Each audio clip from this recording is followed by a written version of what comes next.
Muchas personas toman muy a la ligera la decisión que marcará el cambio, la transformación en sus vidas en el mundo presente y en la vida futura. Al acostumbrarse a postergar, al creer que tienen tiempo para hacerlo, toman esto que es decisión necesaria y la más importante de nuestras vidas, la toman, repito, como algo a lo cual no le dan importancia. Muchas veces, aún sabiendo que es importante, creen, así lo afirman, que tienen tiempo para hacerlo después. Hoy vamos a ver una vida que hizo esto y que Dios nos permita, a través de este estudio, el que cada uno de nosotros, los que escuchamos y vamos a estudiar esta vida, tomemos con mucho cuidado lo que Dios quiere para nosotros y hagamos la mejor decisión. En un momentito regresamos.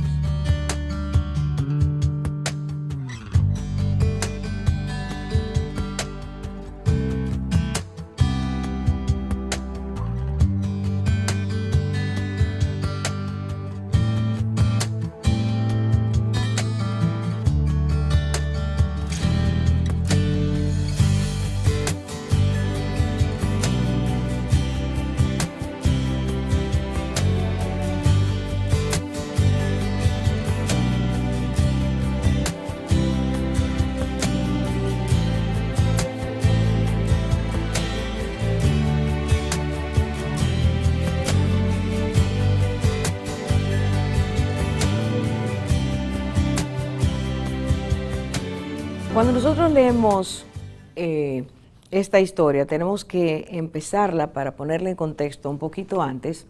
En el libro de los Hechos, desde los capítulos 21-23, allí vemos que una visita de Pablo a la ciudad de Jerusalén conmocionó la ciudad y hubo una serie de alborotos, acusaciones, y llegaron al punto de querer asesinar a Pablo porque lo acusaban de ser un hombre que estaba predicando, estaba enseñando en contra del pueblo de los judíos, en contra de la ley y en contra del templo. Para los judíos estas eran acusaciones muy grandes, tenían consecuencias muy funestas y eso es exactamente lo que quisieron hacer, asesinar a Pablo.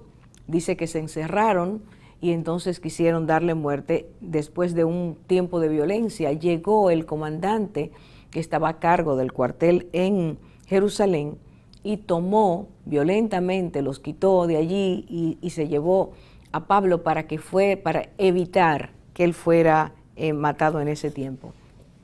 Mientras Pablo hablaba y se defendía delante del Sanedrín, el cual fue convocado por este hombre para escuchar las acusaciones que tenían en contra de esta persona, dice que al Pablo identificar que él creía en la resurrección de los muertos, porque así Cristo había vencido el pecado y la muerte, esto trajo una división muy grande entre dos grandes fuerzas que tenían un espacio muy fuerte dentro del pueblo de Israel, que eran los saduceos, toda la casta sacerdotal, y los fariseos. Los fariseos creían en la resurrección, como en otras cosas más, y los saduceos lo negaban. Esto hace que este hombre tenga que salir de ahí de nuevo con Pablo, y mientras está en averiguaciones, porque es así, sabe que Pablo, por haber nacido en Tarso, una ciudad que pertenecía a los romanos, tenía derechos como ciudadano romano a ser defendido, a ser protegido.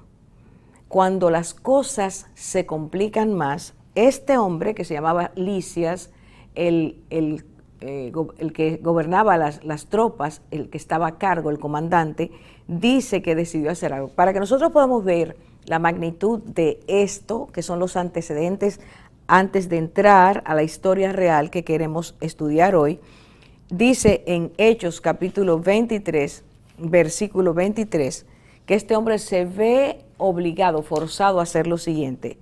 Hechos 23, 23, dice, y llamando a dos de los centuriones, dijo, preparad 200 soldados para la hora tercera de la noche, con 70 jinetes y 200 lanceros para que vayan a Cesarea. Y lo que este hombre está, con estas palabras, lo que está diciendo es, la situación amerita que haya una movilización, que haya una protección especial para defender la vida de este hombre. Si usted se da cuenta, eran 400 soldados más 70 jinetes. Era muchos soldados para llevar solo a una persona. Y lo que ha ocurrido es que unas horas antes ha sido avisado este comandante que más de 40 hombres judíos habían jurado que no dejarían a Pablo con vida y que sus propias vidas la ponían como compromiso de eso.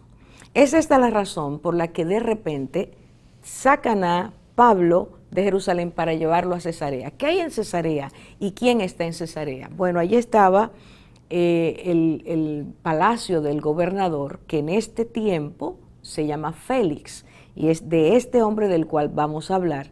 Este hombre Félix gobernaba toda la región como representación de Roma y su gobierno, su imperio sobre la región de Judea.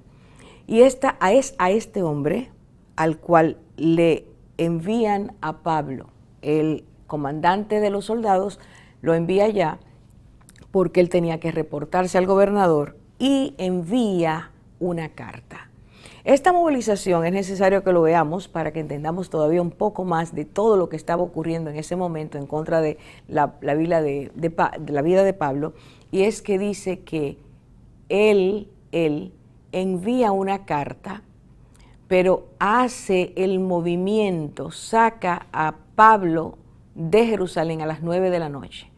Es decir, usando la oscuridad, él trata de no dar una impresión a los demás de que estaban sacándolo, sino que es una movilización que solía Roma hacerlo, pero allí estaban llevándolo a él. La razón del movimiento era Pablo. Entonces la carta dice, esto es muy interesante, esta carta la encontramos allí mismo en el capítulo 23, versículos 26 en adelante, y dice así: luego de escuchar las acusaciones, dice él, entiendo que no hay ninguna de ellas que merezca el que este hombre esté preso ni haya muerte en contra de su vida. Esto es muy importante para ver lo que vamos a estudiar ya casi. Y luego dice que él entiende que hay un complot para matar a Pablo, y luego dice que él ordenó a los acusadores de Pablo que dieran un viaje a Cesarea, tuvieran una reunión con el gobernador, con Félix, para exponerles su caso, para ellos decirle al gobernador lo que entendían que era necesario hacer con este hombre, al que llamaron ellos una peste, una pestilencia. Entonces el gobernador escucha, a la mañana siguiente, lee la carta y escucha lo que había ocurrido, y entonces él hace lo siguiente. Nosotros necesitamos ir al capítulo 24, versículos 1 a 9, porque 5 días más tarde llega esa comisión desde Jerusalén para presentar a Félix, el gobernador, su causa. Dice que él los escucha, y después de escucharlo, entonces él le da oportunidad al preso, que es Pablo, para que él expusiera su causa. Como la ley romana lo requería, no se condenaba a nadie sin haber escuchado los testigos en contra o los testigos a favor y al acusado. Entonces, después de él escuchar, él hace algo. Ahora yo quiero que nosotros empecemos a ver que Dios le da la oportunidad a este hombre de escuchar por medio de Pablo lo que Dios quería, la oportunidad que Dios le daba, el momento preciso que Dios le presentaba para que él pudiera tomar esa decisión que iba a marcar su vida, si lo hacía o no lo hacía. Si lo hacía en favor de lo que Dios le mostraba, este hombre iba a tener sin duda vida eterna, transformación en su presente histórico, cambio radical en todo lo que era su forma de ser. Si no lo hacía, estaba bajo condenación y muerte como todo ser humano que no recibe el regalo de Dios. Este hombre tuvo la oportunidad, y lo decimos porque cuando Dios llamó a Pablo, en ese momento era conocido como Saulo de Tarso, lo llama y cambia la vida de este hombre en ese momento en que Dios lo encuentra, intercepta su camino, cuando iba rumbo a Damasco para apresar o para matar a cristianos. Dice que Dios le dice la palabra, dice el relato, que Dios le envía a decir que lo había escogido para que él fuera a hablar de Jesucristo y su evangelio a los gentiles, al pueblo judío y a reyes. Y en este momento quien está representando a Roma, la autoridad romana, es Félix. Dios le envía allí a ese preso para que escuche su palabra. Y entonces ahí vamos a entrar ya, a partir de este momento, en las actitudes y acciones que este hombre toma. Y veremos cómo él aprecia o menosprecia lo que Dios le está ofreciendo, colocarle dentro de su palacio, escuchar estos momentos continuos donde Pablo está hablando acerca de Jesucristo y otras cosas que tocaremos, y cómo este hombre escuchó, con qué actitud escuchó y qué hizo con aquello que Dios, ese regalo que Dios le estaba ofreciendo. Regresamos en unos momentos.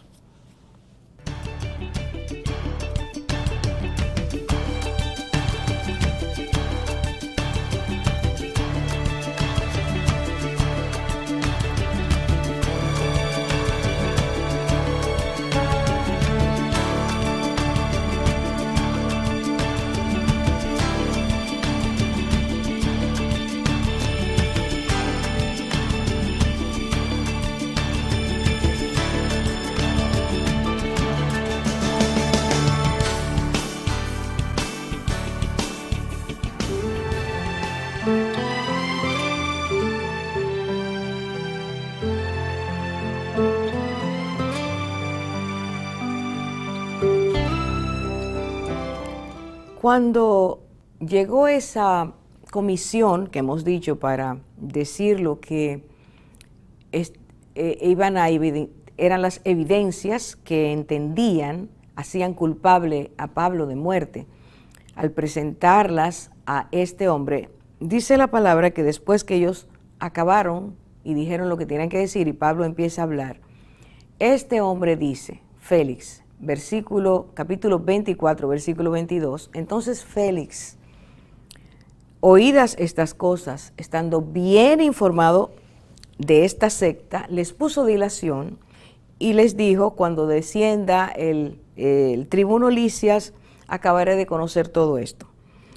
Escuchó y pospuso, no dio la sentencia de inmediato, diciendo que el comandante que había enviado a Pablo preso iba a visitarlo y que él escucharía, terminaría de tomar todos los datos que entendía necesarios para dar una sentencia. Pero lo interesante, y esta es la primera oportunidad, hemos dicho Dios le mandó a Pablo a este hombre, es que allí dice claramente, quiero que por favor lo atendamos, dice que este hombre conocía, estaba bien informado acerca de esta secta. ¿A qué secta se refiere? Era la forma despectiva en que llamaban los judíos que no habían recibido el Evangelio de Cristo a todos aquellos que sí habían conocido, habían entendido que Jesucristo es el Hijo de Dios, había sido enviado por Dios a la tierra, era el regalo de Dios al mundo para quitar nuestro pecado y por la fe, al creer que Él es el Salvador, nosotros venir a tener el perdón de nuestros pecados, la vida eterna que Dios ofrece y saber que en nosotros Dios ha colocado su Espíritu Santo para ir cambiando nuestras vidas. A todos aquellos judíos que creyeron en eso, porque fueron convencidos de que Cristo había muerto por ellos y que había resucitado al tercer día, todos esos fueron catalogados, fueron menospreciados y a ellos se les llamó los que seguían esa secta del camino, así le llamaban. Pablo es ahora en este momento, el que está allí como representante de aquellos que creían, y es entonces Félix el que dice que pospondrá la sentencia hasta tener más evidencias, pero aquí la palabra asegura que este hombre estaba bien informado. ¿Qué es lo que esto nos reporta, este dato? Que era un hombre que había oído antes acerca de los que seguían a ese tal Jesús, que era un hombre que había oído cuál era el comportamiento de ellos, pero Dios quería, era preciso que este hombre, por el cual también Cristo había muerto, escuchara detalladamente, no de esa secta, sino del Cristo real que había muerto para dar vida no solo a algunos judíos, sino al mundo entero. ¿Qué hizo Félix? Vuelvo a decir, pospuso. Y luego viene el elemento número 2, para mí la otra oportunidad.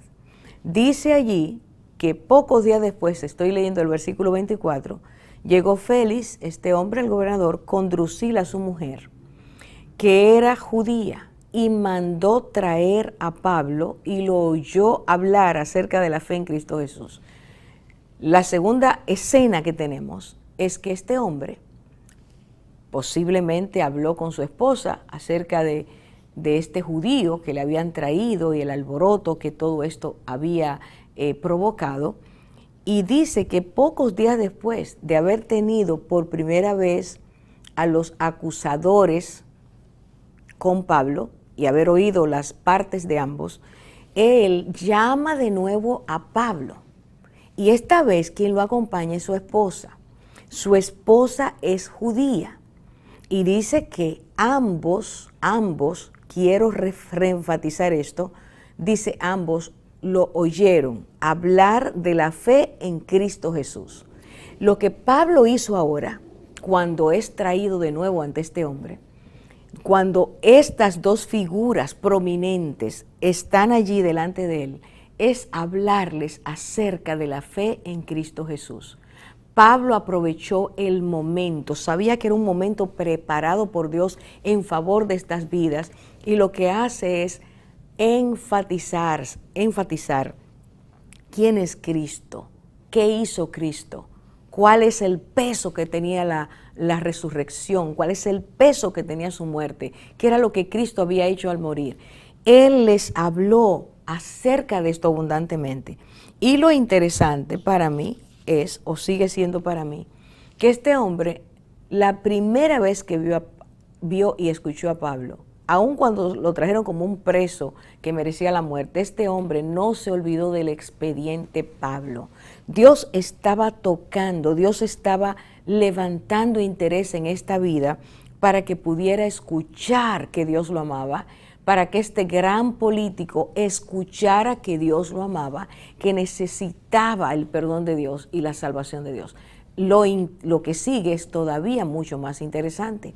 En esa exposición de la palabra, en ese hablar Pablo acerca de Cristo, la fe que debe un ser humano tener en Él por cuanto es el Hijo de Dios, enviado por Dios para nuestra salvación, nos dice que Él aprovechó el momento para hacer otras cosas.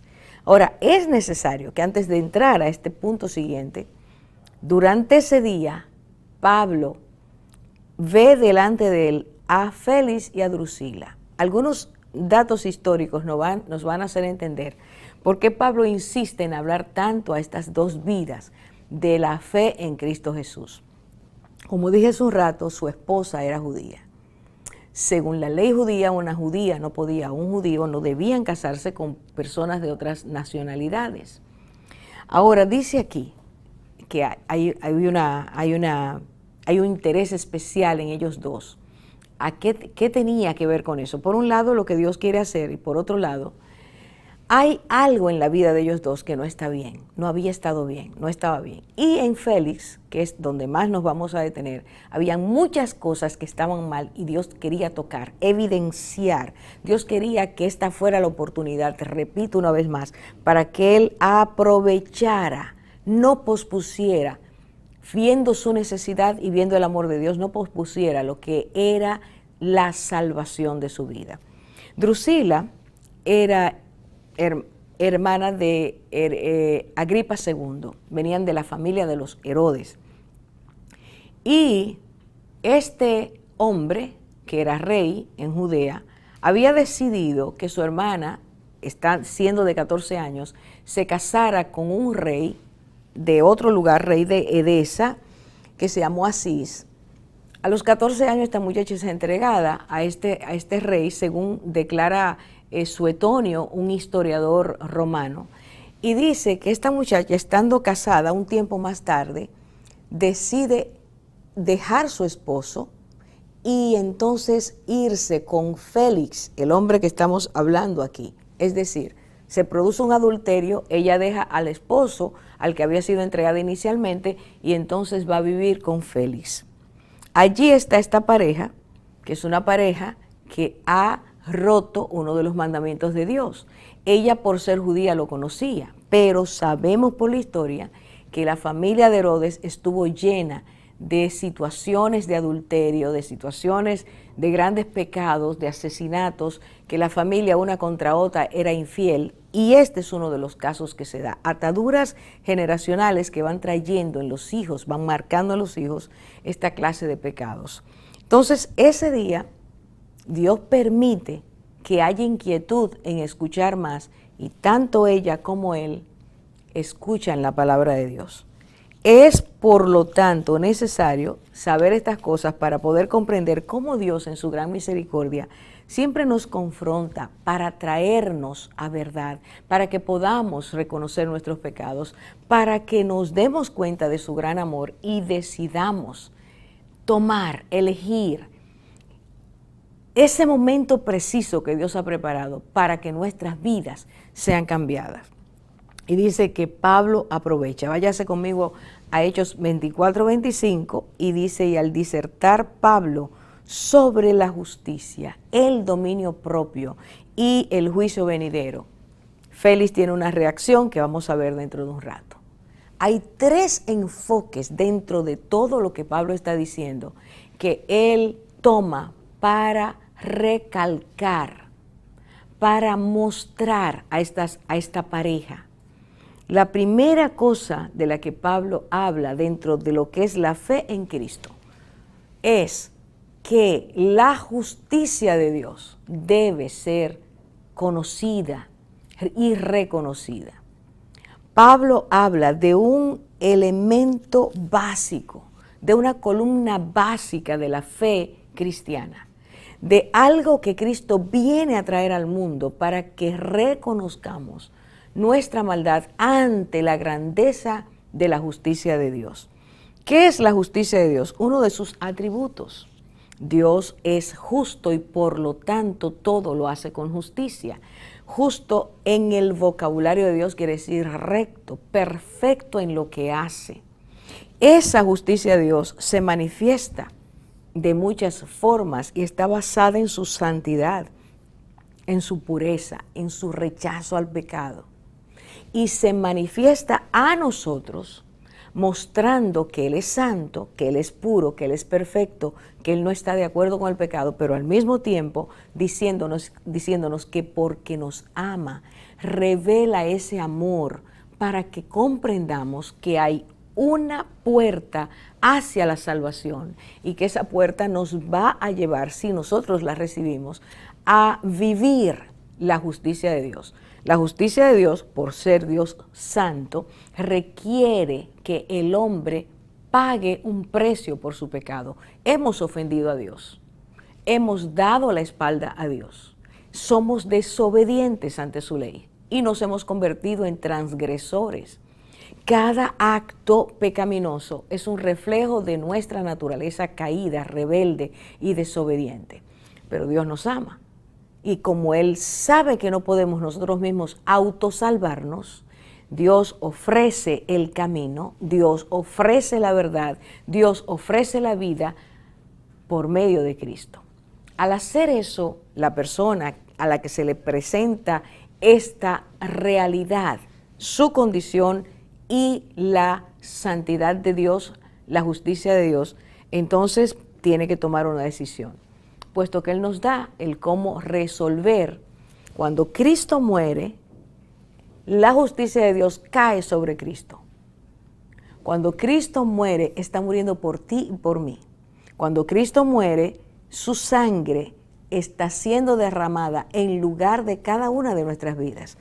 Por la fe, cuando tú y yo lo recibimos, y era lo que Pablo le estaba diciendo a ese hombre, el juicio de Dios, la condenación que nos correspondía por nuestro pecado, cae sobre Cristo.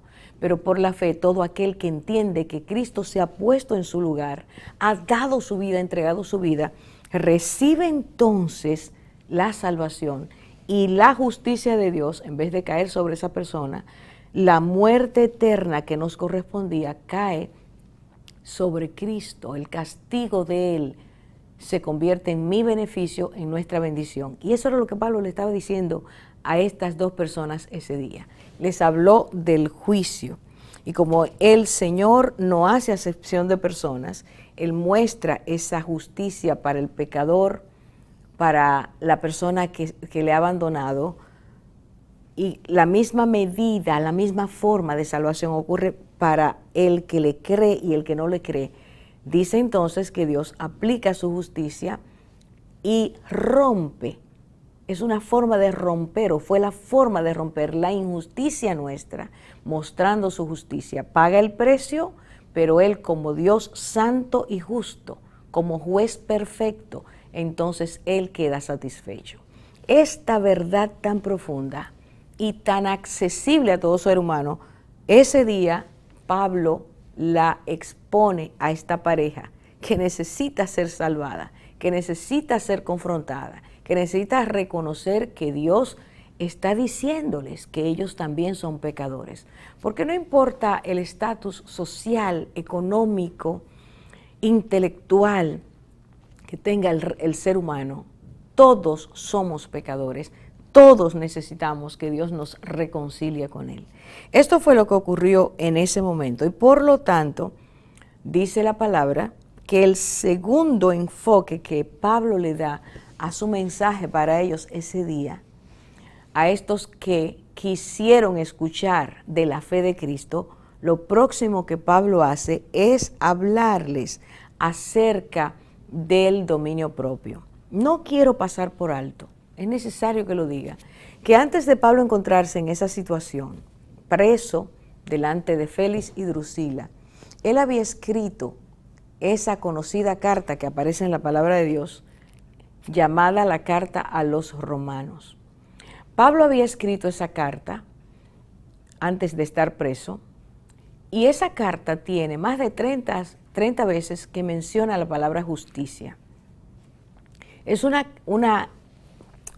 mensaje enviado a los hermanos de Roma, donde Pablo estaba justamente haciendo destacar la injusticia humana, que siempre trata de detener la justicia de Dios usando la mentira. Y Pablo ponía un ejemplo tras otro y hablaba y volvía a decir que la justicia de Dios era fiel, verdadera, pero al mismo tiempo esa misma justicia lo había movido por el amor que nos tiene a buscar la solución para el ser humano. Ese día Pablo está volviendo a enfatizar lo mismo, está volviendo a decir, sí, Dios es justo y va a hacer justicia conforme a la obra de cada uno, a las obras que el corazón de cada ser humano le ha llevado a hacer.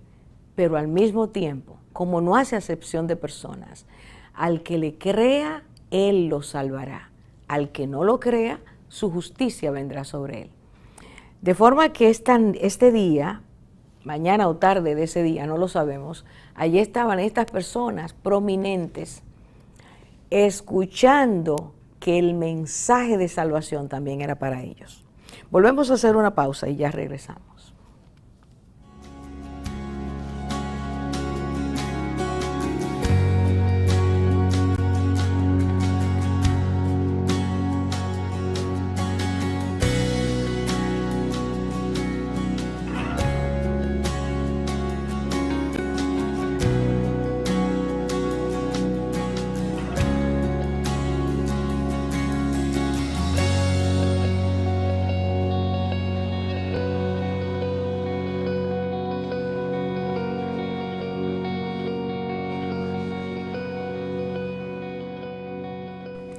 Pablo siguió con el segundo tema dentro de esto, que era predicarle la fe de Cristo.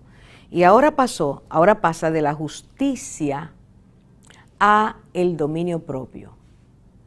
Y les está diciendo, a ellos les está diciendo, que ese control que debemos tener los seres humanos, las personas que Dios nos ha hecho, puesto que nos dio su imagen y semejanza y puso en nosotros el raciocinio, la capacidad de entender qué es justo y qué no es, qué es recto y qué no es, qué es bueno y qué no es, y qué decisiones debemos tomar ante esa posibilidad de hacer lo bueno o lo malo, debe estar centrado en el dominio propio.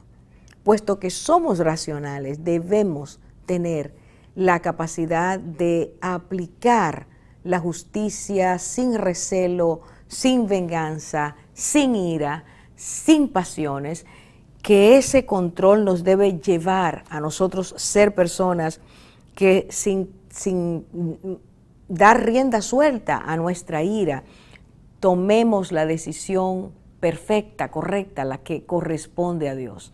Es ese Pablo que les está hablando de ese dominio propio que como gobernante debía tener ese Félix ante las diversas situaciones justas e injustas que aparecían cada día y que él debía tomar la mejor forma de hacerlo. Esa pareja que no ha tenido dominio propio y que ha sido adúltera, a la que Pablo le está hablando. Es a ese político que ha hecho tantas cosas incorrectas que Pablo le está diciendo, el dominio propio es parte de lo que Dios quiere restaurar en la vida de aquellos que le creen, de la vida de aquellos que al mirar a Cristo como el enviado de Dios, como el que puede salvar, quitar, cambiar la vida, transformar la vida.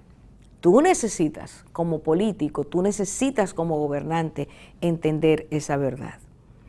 Y luego Pablo pasa al tercer elemento. Y el tercer elemento le dice, el juicio venidero. Y por favor miremos esto en esta secuencia.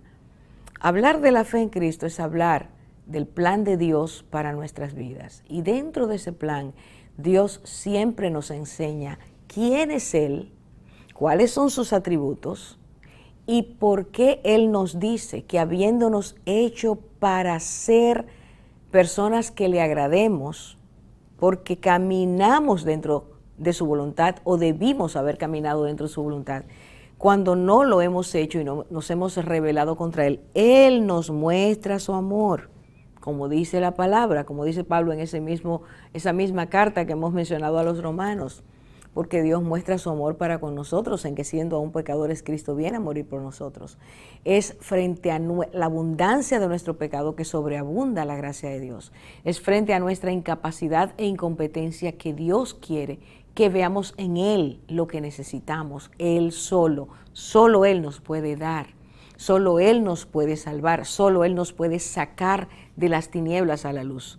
Y es esto, dentro de este marco de enseñanza de lo que es la fe en Cristo, que él ya habló de la justicia, que ya habló de el dominio propio y ahora empieza a hablar acerca del juicio venidero. Volvemos otra vez al versículo 25, fíjese que ahí dice, y él habló del juicio venidero. Y es frente a ese juicio venidero que Félix tiene un brote de miedo. Es frente a eso que él tiene miedo. Ahora, ¿qué es el juicio venidero? Dentro de la enseñanza bíblica, Dios dice que porque somos pecadores, el juicio de Dios está sobre nuestras vidas. Estando conscientes de que no debimos desobedecerlo, ya he dicho, lo hemos desobedecido. Ese estado de desobediencia nos hace ser personas que nos mantenemos en el pecado, continuamente haciéndolo, porque nuestra naturaleza cambió de inocencia y justicia a pecado, a maldad, a transgresión, a iniquidad. Estando en ese punto, la ira de Dios está sobre nosotros, el juicio de Dios está sobre nosotros.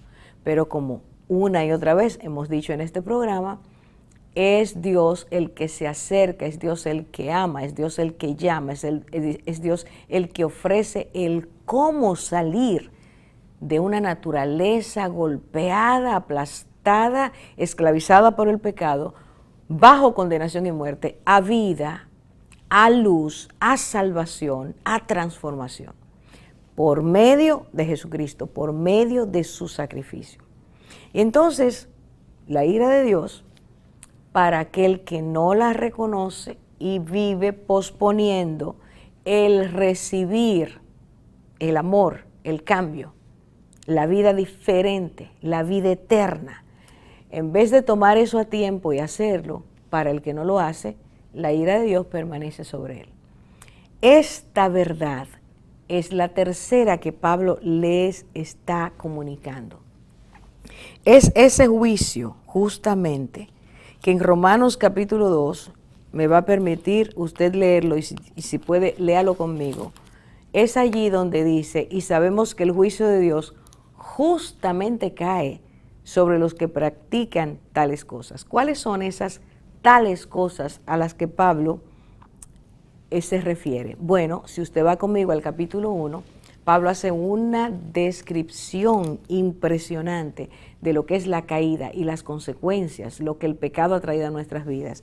Y menciona hechos concretos, es decir, conductas nuestras que son manifestación de nuestro pecado.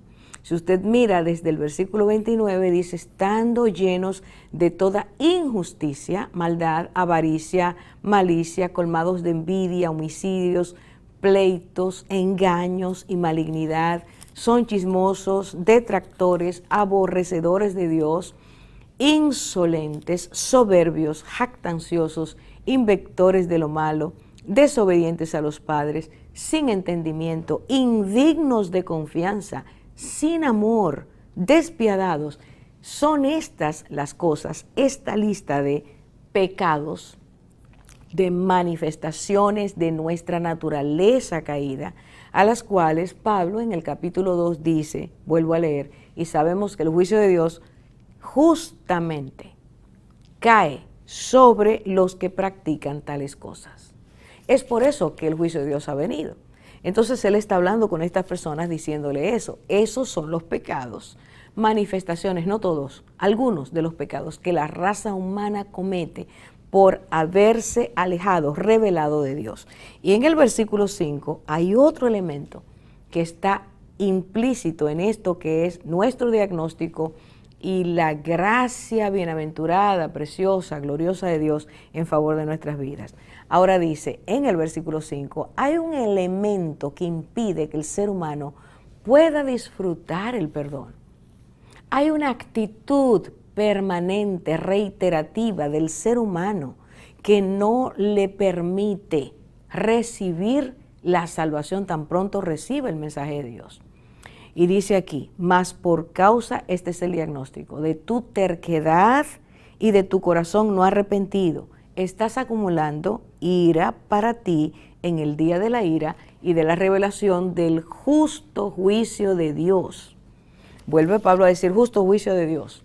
Sí, porque hemos pecado y hemos ofendido a Dios. Y eso ha traído ofensa a su santidad. Entonces el juicio de Dios viene sobre nosotros. Pero Él nos ofrece la salvación. ¿Qué impide que la recibamos? Dos cosas, los recalco. Tu corazón no arrepentido y tu terquedad. La terquedad es la obstinación a no hacer caso a lo que Dios nos dice y continuar caminando, actuando, viviendo, sintiendo, pensando, razonando de acuerdo a nuestro propio criterio. Se impone nuestra mentalidad a lo que Dios nos dice. Se impone nuestra forma de ser a lo que Dios nos dice. Y a esto Dios le llama terquedad, obstinación. Saber lo que tenemos que hacer y no hacerlo. Eso nos lleva a un corazón endurecido. El corazón endurecido, a consecuencia de esta postura, no puede arrepentirse. Cuando uno no se arrepiente es porque antes ha permanecido insensible al llamado de Dios. De forma que El juicio de Dios viene porque no decidimos ser flexibles, humillarnos, reconocer nuestra condición, y eso nos lleva a la terquedad, y la terquedad nos lleva a un corazón insensible que no se arrepiente. Regresamos de inmediato.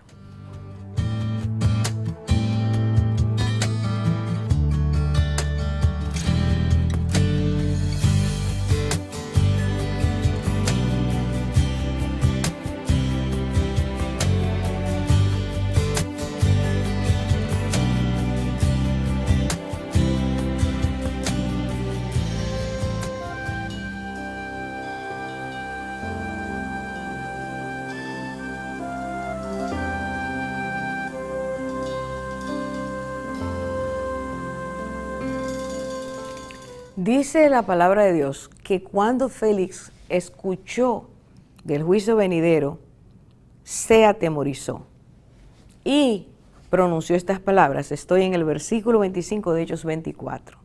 Vete por ahora, pero cuando tenga tiempo, te mandaré llamar.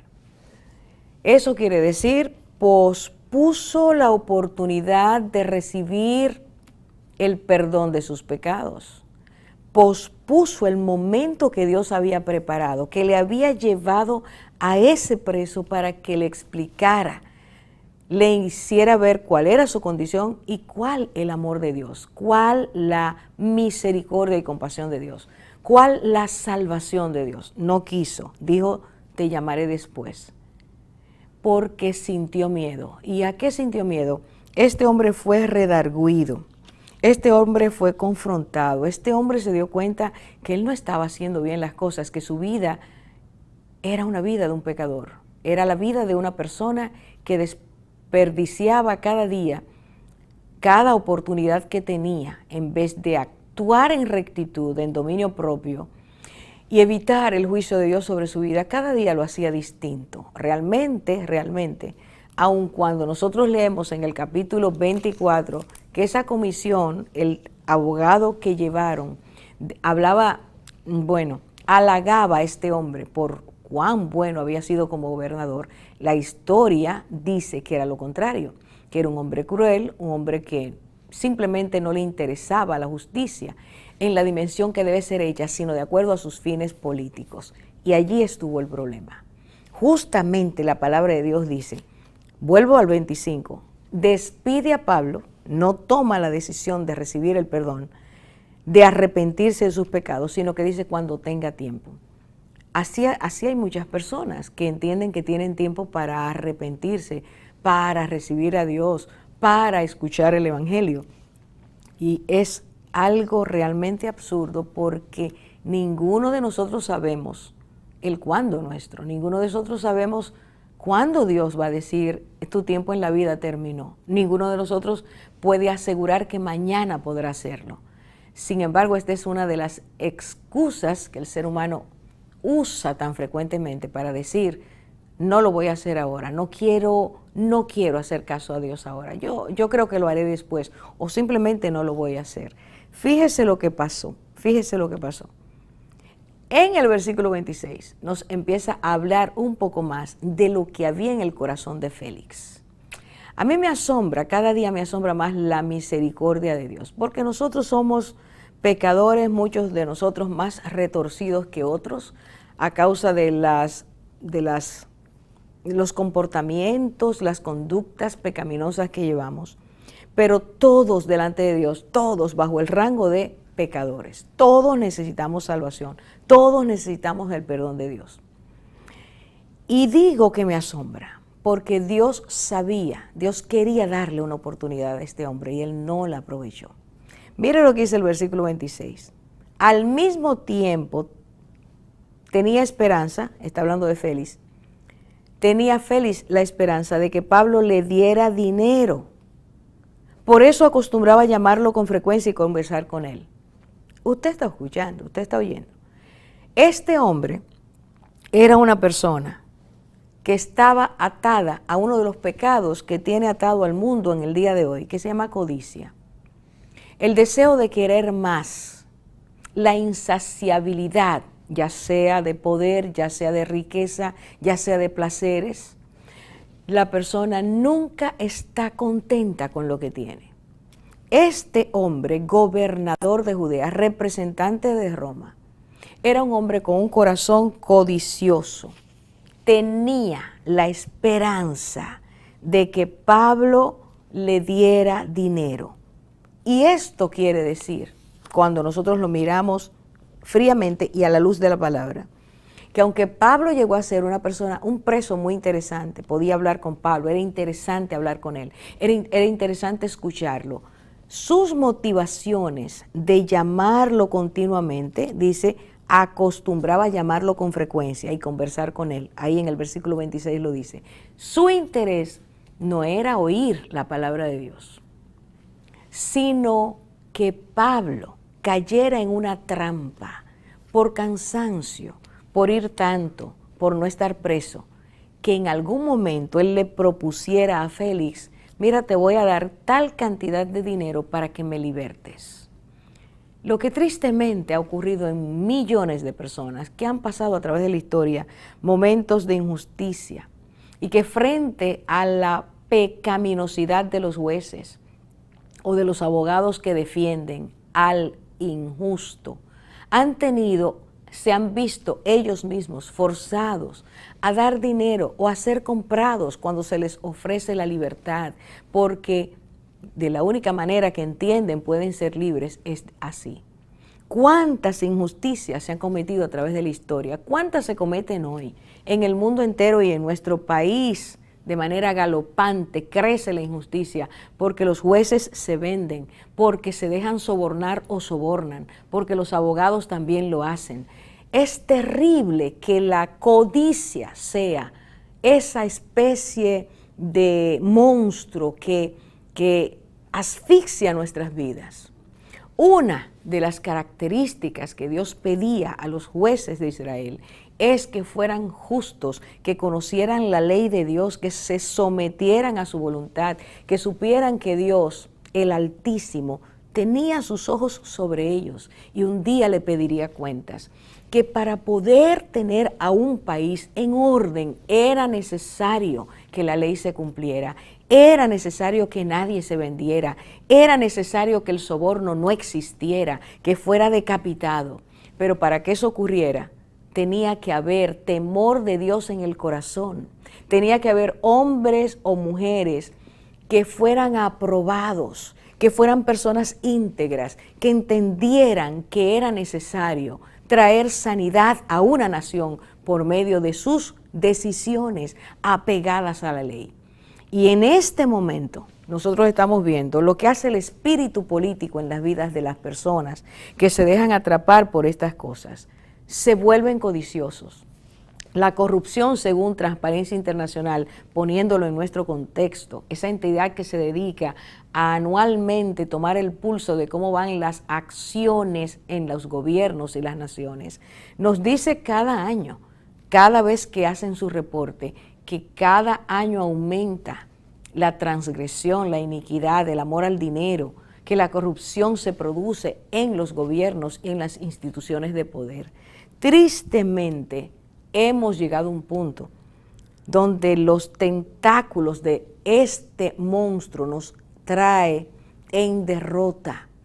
Y eso estaba en Roma en ese tiempo, y eso sigue siendo, y antes de Roma, es el corazón humano que lo produce. Cristo dice que uno de los males del hombre es ese, el mandamiento, no codiciarás, el 10º mandamiento de Dios a la tierra, es ese, porque nunca estamos tranquilos, nunca aceptamos que Dios nos da muchísimo, y que aquello que nos falta, si Él quiere lo dará, pero si va a hacer daño, no lo va a hacer. Si Él sabe que nuestras almas se van a perder, no lo va a dar. Ahí está Félix, atrapado.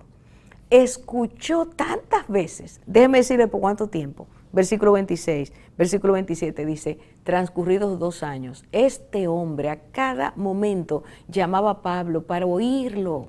Y Pablo no hablaba de otra cosa que no fuera Cristo. Pablo no vendía la palabra de Dios. Pablo no adulteraba la palabra de Dios. Pablo no licuaba el evangelio como se hace tanto en este tiempo para que los oídos de los demás se agraden y no se no se ofendan. Pablo decía, somos pecadores y necesitamos que Dios nos salve. Este hombre fue llamado muchas veces. Escuche esto, versículo 26, vuelvo. Por eso acostumbraba. Se volvió una costumbre en Félix hablar con Pablo y escucharlo. Pero su motivación era la codicia. Lo que quería era que en algún momento este hombre, por cansancio, por no estar preso, le dijera, te voy a dar tanto. Así que Félix no solo era codicioso, sino que era un hombre que corrompía porque permitía el soborno. El ser sobornable, el esperar que el otro le dijera, te voy a dar, para él soltarlo, sabiendo que Pablo era inocente, que desde que hacía 2 años había venido una carta diciendo, y luego 5 días más tarde habían llegado los acusadores y no tenían peso. Y él había escuchado una y otra vez eso. Aún así, lo mantenía preso. Aún así, no daba la orden de libertad porque quería dinero. ¿Cuántos abusos, cuántos atropellos se han ocurrido en esta tierra? ¿Cuántas veces hemos ofendido a Dios con nuestro comportamiento? ¿Cuántas veces hemos sido abusadores al tener el poder en nuestras manos para ser justos y no hacerlo? Esto es lo que Dios nos dice que nuestro corazón produce. Es a esto que Dios nos llama, a cambiar nuestra actitud. Si el mundo fuera un poco más justo, Dios hubiera desatado su bendición sobre la tierra y no estuviéramos viviendo lo que hoy vivimos.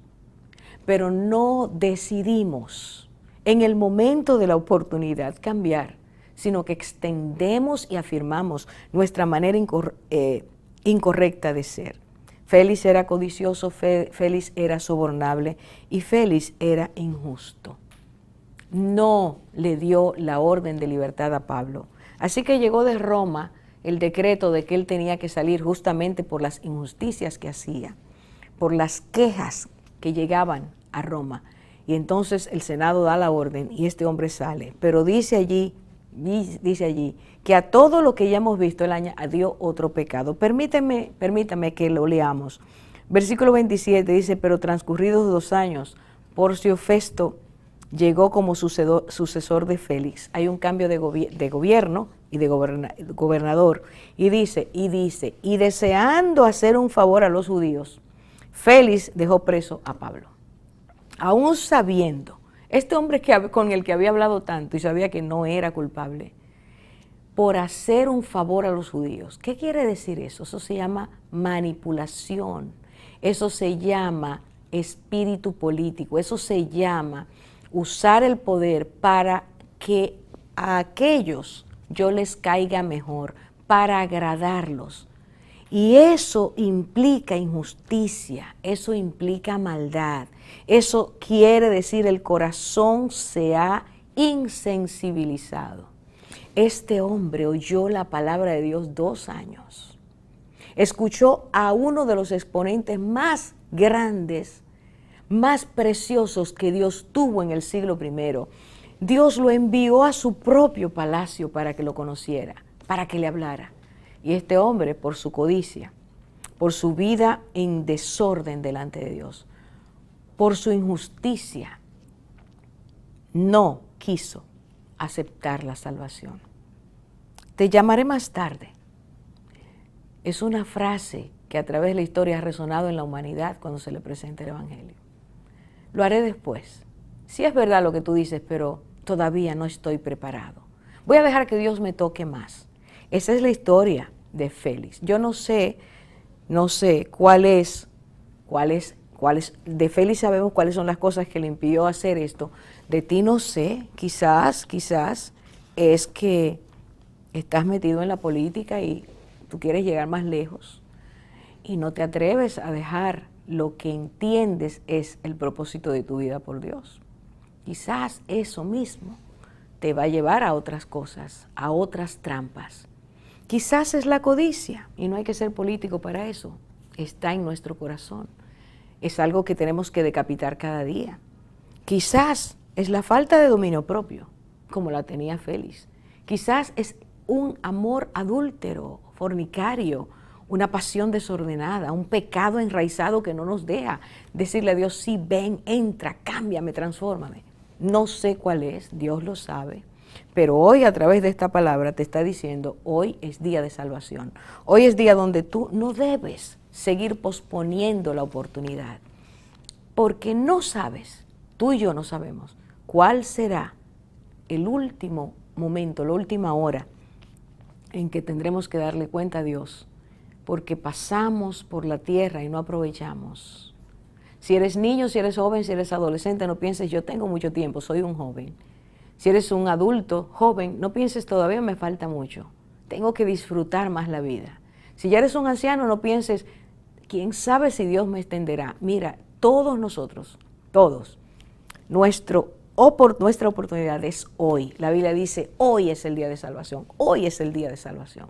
No lo dejes pasar, no hagas como Félix, abre tu corazón para que Dios haga esa obra perfecta de transformación, de perdón, y vivirás la experiencia de lo que es la misericordia, el favor de Dios, la bendición de Dios sobre tu vida, sin condenación, sin ira sobre ti, sabiendo que desde ahora, viviendo Cristo en ti, ya tienes la vida eterna. Te invito a que lo hagas, te invito a que llames por teléfono, te invito a que pongas tu vida en relación armoniosa con Dios, reconciliada con Dios.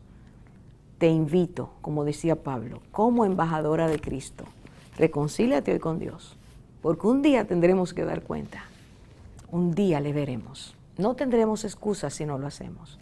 No postergues tu día de salvación. Que el Señor te bendiga.